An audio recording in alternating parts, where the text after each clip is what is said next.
Croc cholam ceile, croc níomh cholam ceil. Is sé seo síl aglis arsa croc cholam ceile. At se stop sinseir arsa chun a bhainaí an aglis ar eilení. Agus éir a bhealach an staidir a dhéanú ag cosa níomh fanan de waifela.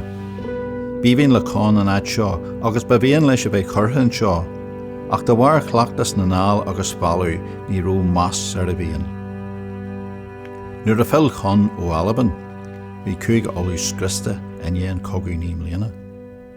Bhí níos lú na láchuid den déanra fácha. Rinn Colin ratha Chichester slech mór agus gortú ar ghaoine agus win na heraní díalta sama.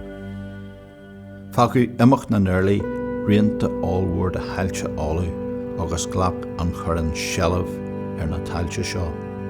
Mar a thorú ar seo crothaíú plandail álu do lonathirí Sasanacha agus Albanacha.